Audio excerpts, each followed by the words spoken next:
Welcome to the Connected Leaders Academy virtual conference designed to reshape your vision of transformation.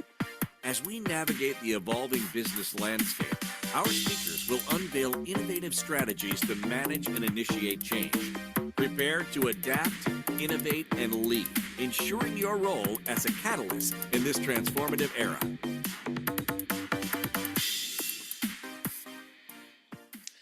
Hey, what's going on, everyone? Andre Butler here. Listen, I'm going to get right into it. I've seen leadership from just about every angle you can imagine. Now, I know I look young, but I'm a little older than I look. And growing up, I watched my dad run a traditional business where I learned that success isn't, just about working hard, but it's about working smart. I also served in the military for 10 years, and I saw how strategy, the discipline, it determined whether a mission succeeded or whether a mission failed. I like no room for guesswork, no space for excuses. While in the military, I actually worked in a presidential unit and I operated, it was like extreme pressure where every decision carried weight at the highest level of leadership. And then came ministry. I worked in ministry where I discovered that leading people wasn't just about giving direction, but it was about developing vision and multiplying leaders. And let's not forget, listen, y'all, I got 6 kids from a 13-year-old all the way down to a 3-year-old, which let me tell you something, that will test every leadership principle you think you know. And through all these experiences, business, military, the government, ministry, family, one thing became crystal clear. The greatest obstacle to success isn't like a lack of talent, resources, or even opportunity. It's you. Some leaders struggle while others scale, right? Not because one is smarter than the other, but because one understands, watch this, the keys to leadership and success. Now, when I say keys, you have to understand what a key actually does, or you're going to miss the power of what I'm about to share. A key isn't just an object, it's an access point. It doesn't matter how strong you are, how determined you are, how much potential you have. If you don't have the right key, you're locked out.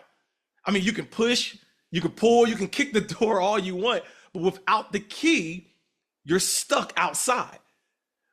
But the moment you have the right key, everything changes. That locked door that once felt impossible to open, with the right key, it swings open. That's why this isn't just another leadership lesson. It's a transfer of access. Because when you get the right keys, you stop forcing opportunities and start walking through doors that were meant for you all along.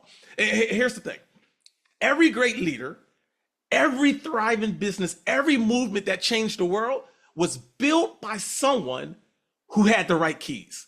It wasn't just talent. It wasn't just hard work. It was knowing how to unlock the doors that others got stuck behind. So the question isn't, are you capable? Because you are. The question isn't, is there an opportunity? Because there is. The real question is, do you have the right keys? Because without them, you'll stay stuck. With them, you'll step into the next level. And that's exactly what I want to give you guys today, the 7 keys to unlocking leadership and success. These aren't theories. These aren't feel-good ideas. These are like battle-tested principles that I've learned in business, in military, in high-pressure leadership roles, in ministry, as well as in life.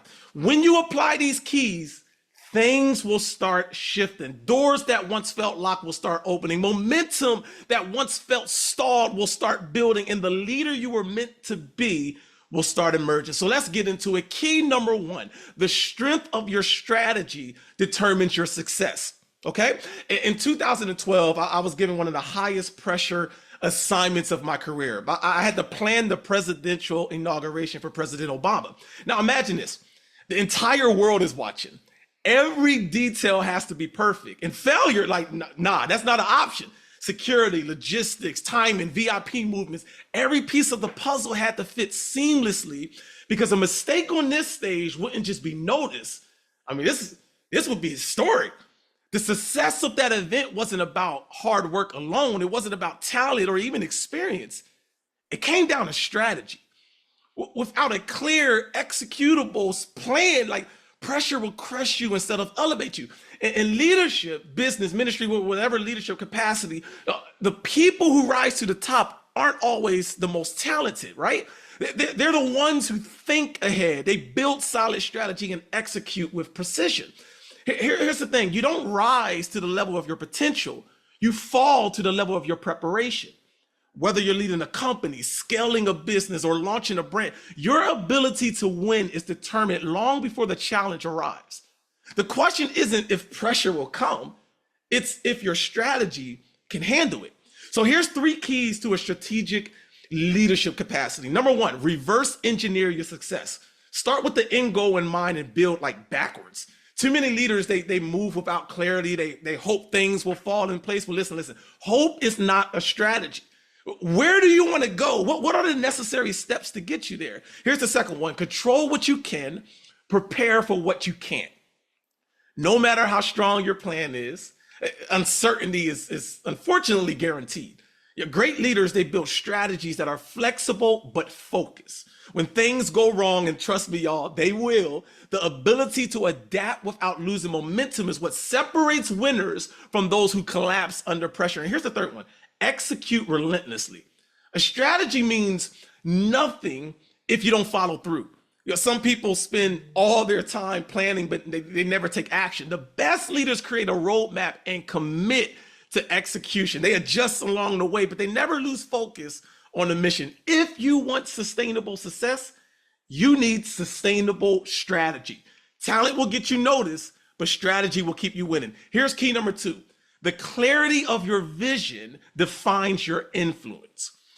Have you ever followed a leader who wasn't sure where they were going? I mean, that can get frustrating, right? Because people don't follow uncertainty, they follow clarity. One of the biggest lessons I've learned across business, the military, ministry, your level of influence is directly tied to your ability to cast a clear vision. If you don't know where you're going, why should anyone else trust you to lead them there? I remember, again, early in my leadership journey, we had big ideas, man, but we struggled to communicate them clearly. I thought passion was enough, right? To get people on board, I thought passion was enough, but I realized that passion without precision confuses people. It doesn't create momentum, it creates hesitation. Again, when I worked for the presidential unit back in 2012, everything operated with extreme clarity. Every detail was planned. Every mission had a defined objective, and every team member knew exactly what they were responsible for. There was no guessing, and because of that clarity, the execution was seamless. Here's the thing. People don't follow ideas. They follow certainty. A vague vision produces hesitant teams and confused customers. A clear vision creates confident teams and dedicated followers. So how do we create a vision people can follow? Here's the first thing you could do. Define the destination. Where are you actually going? If your vision isn't clear in your mind, it probably won't be clear in anyone else's. Take time to articulate the exact outcome you're working toward, whether it's growing, again, a company, leading a church, or launching a movement. Here's the second one. Make it simple and repeatable. If people can't repeat your vision back to you, it's not clear enough. The best leaders simplify complexity, making their vision memorable and actionable. All right. Think of how Apple's vision was boiled down to. Think different. Simple, but powerful. Here's the third one. Communicate with conviction. Vision isn't just about what you say, it's about how you say it. If you're unsure, people will sense it. Okay, confidence breeds confidence. When your vision is clear, your team will trust you. When it's unclear, they'll hesitate. Your influence as a leader isn't determined about how much you see, it's determined by how much you can help others see. So the question is, can the people you're leading articulate the vision as clearly as you can? If not, it's time to sharpen it. Here's key number 3. The depth of your discipline shapes your results. Okay, it's easy to be motivated when everything is going well, but true success isn't built in moments of passion. It's built in the daily habits that most people overlook. Again, I'm gonna go back to the military for a moment. There was no such thing as casual discipline when I was in the military. You don't wake up one day and decide whether you feel like training. It's non-negotiable. And that's why the military produces some of the most effective leaders in the world, because discipline is the foundation of execution. I've seen the same truth in business and in ministry. The leaders who thrive aren't always, again, the most talented. I want to say that again. They're not the most charismatic or even the most intelligent. The ones who rise to the top are the ones who are relentlessly consistent, the ones who show up every day, no matter what. Discipline is the bridge between vision and reality. Vision gives you direction, but discipline is what gets you there. Talent might open doors, but discipline determines whether you stay in the room. The leaders who make the biggest impact aren't those who work in bursts of inspiration, but those who master the art of consistency. So here are 3 pillars, if you would, of leadership discipline. Here's number 1, master the mundane. Success isn't about big, dramatic moments. It's about the small, consistent choices. The best leaders are the ones who do the boring things, right? Preparing, planning, practicing, long after, watch this, the excitement wears off. Here's another one. Prioritize what matters most. Busyness, hear me, isn't the same as effectiveness. Discipline isn't just about doing more. It's about doing the right things over and over again. What's the one thing that if you did it daily would change everything? Focus on that. Here's another way. Keep promises to yourself. This is a big one for me. The fastest way to lose momentum is to break your own commitments. The strongest leaders build self-trust by following through, even when no one is watching. In leadership, the people around you aren't looking for someone who's occasionally brilliant, right? They're looking for someone who's consistently reliable. So the question is, are your habits leading you toward your vision, or are they keeping you stuck? Here's key number 4. The power of your people fuels your growth. You know, when I was working for my dad, I learned a leadership lesson that I'll never forget. So my dad, was an interior designer. He remodeled hotels all over the country. And at one point, my brother and I, we were working on at this hotel. It was in Tampa Waterside Marriott. I'll never forget this. We were reupholstering all the furniture in the hotel. So we had 1,300 pieces of furniture, chairs, couches that we had to reupholster. One of the coolest things about the job, we got to live at the hotel, y'all. We were treated like VIPs, man. We worked hard during the day and we was living it up at night, man, going to clubs. We was partying. It was crazy.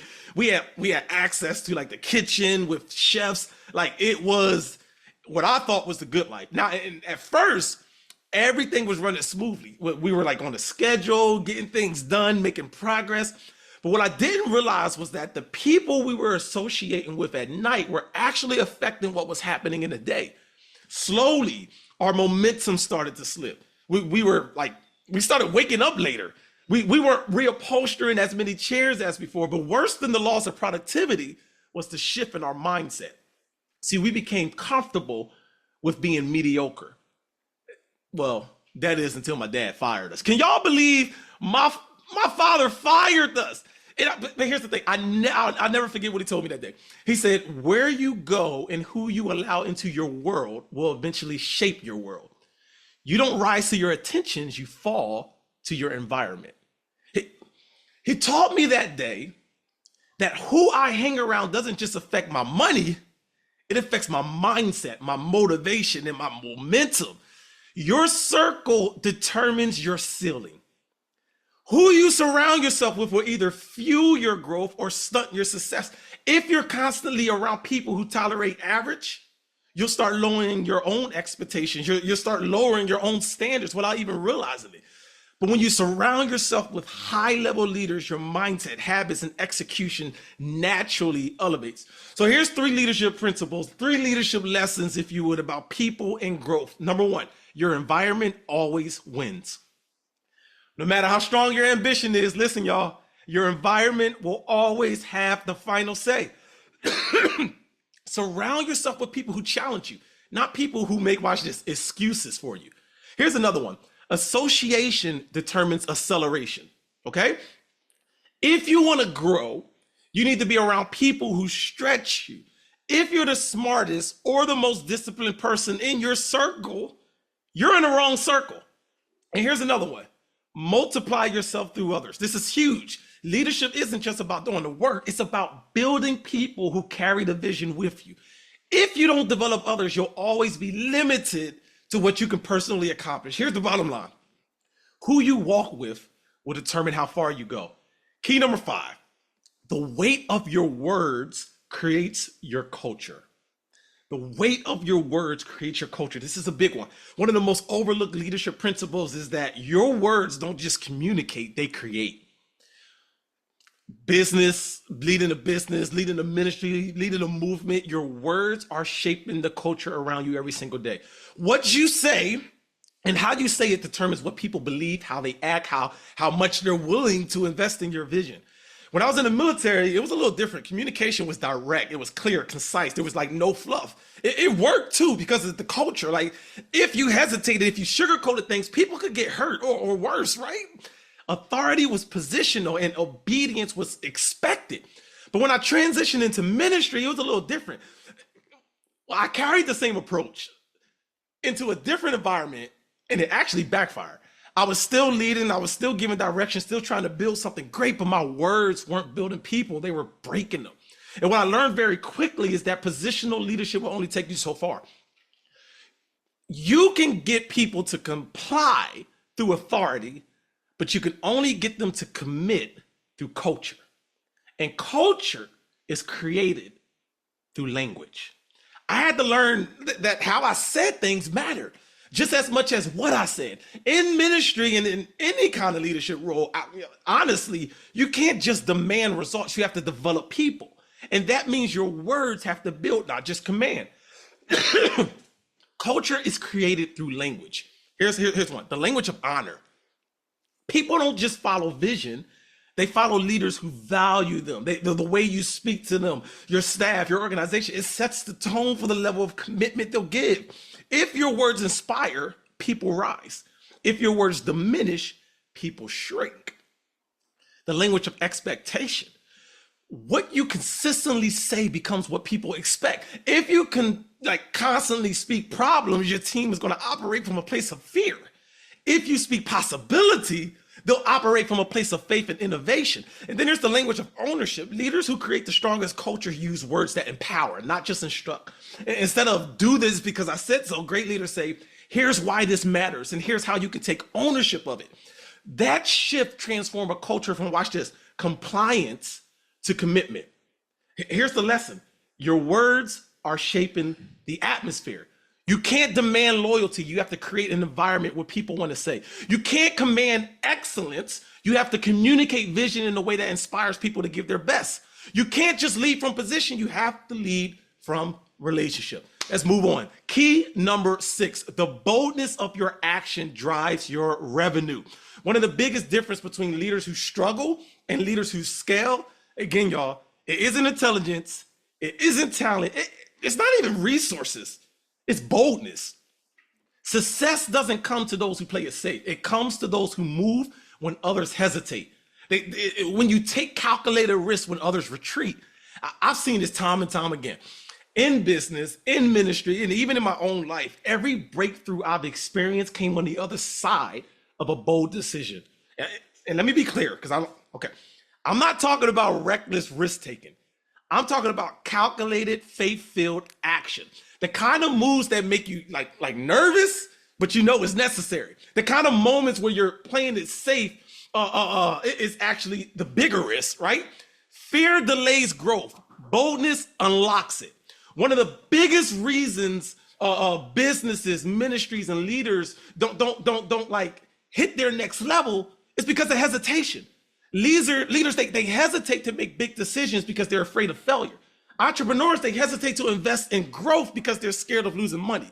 Ministries hesitate to launch new initiatives because they're uncertain if people will follow. But here's what I've learned. Hesitation is more expensive than failure, okay? Because while you're waiting, someone else is taking action. While you're debating, someone else is executing. And in leadership, momentum is everything. So how do you develop bold leadership action? Number 1, move before you feel ready.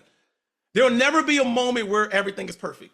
If you're waiting for absolute certainty, you're already too late. Successful leaders don't wait for confidence, they move and confidence follows. Number two, trust the process, not just the outcome. Bold leaders don't focus only on what if this fails, they focus on what if this works. Number three, make decisions with data, but move in faith. The best leaders don't just take blind risks, they take calculated risks. They gather wisdom, data, and counsel. But at some point, they trust their instincts and they take the leap. Playing it safe won't get you to the next level, family. Look at some of the most successful leaders, businesses, and ministry, right? None of them got there by waiting for the perfect moment. They made bold moves when others hesitated. Apple, we talked about. Apple launched the iPhone when no one had ever seen anything like it. Amazon, right? They started selling books online before like e-commerce was even mainstream. Every great leader had a moment where they had to choose between playing it safe or stepping out boldly. Here's number seven, key number seven. The faithfulness of your character sustains your legacy. This is the master key. It's the most important key. I've seen leaders rise fast and fall even faster. Not because they lack talent, but because they didn't have the right strategy, or not because they didn't have the right strategy, not because they built something that they thought was great. It's because they built something bigger than their character could sustain. Your greatest threat isn't external, it's internal. At the end of the day, your reputation will outlast your results, okay? So here are three character commitments every leader must take. Be the same person in every room, right? The quickest way to lose credibility is to be one person in public and another in private. Here's number two, never let success outgrow your integrity. Money, influence, and recognition don't change people, they reveal them. Number three, choose principles over popularity. At some point, you got to make a choice. You're going to have to make a choice between what is right and what is easy. Leaders with real influence don't trade integrity for applause. Okay, you can have the best strategy, the clearest vision, the most disciplined habits, the strongest team, the best communication, the boldest execution. But if your character fails, none of it will matter. Every door you've been standing in front of, wondering why you can't move forward, why others seem to be accelerating while you're stuck. It's not because you're incapable. It's not because you lack potential. It's because you've been missing the right key. But now you don't have to stand there any longer. I just handed y'all 7 keys, principles that aren't just theories. They're battle tested. They're proven. They work in business. They work in ministry. They work in leadership. The key of strategy, because hope is not a plan. The key of vision, because people don't follow confusion. They follow clarity. The key of discipline, because talent might get you in the door, but habits will keep you there. The key of people, because who you surround yourself with determines your acceleration. The key of communication, because culture is created through language. The key of boldness, because hesitation is more expensive than failure. And the key of character, because your success will only last as long as your integrity. So now the question is no longer do you have the keys? The question is, will you use them? Because keys only work if you put them in the lock and you turn. Some leaders will walk away from this moment inspired but unchanged. Others will take these principles and step into a new level of leadership, impact, and momentum. My question is, which one will you be? I've given you the keys. Now, my family, it's time to unlock what's next. Thank you guys so much for your time. I hope you guys enjoyed this training and that you can apply some of these principles as you move forward in your businesses, in your life, in your movements. God bless y'all.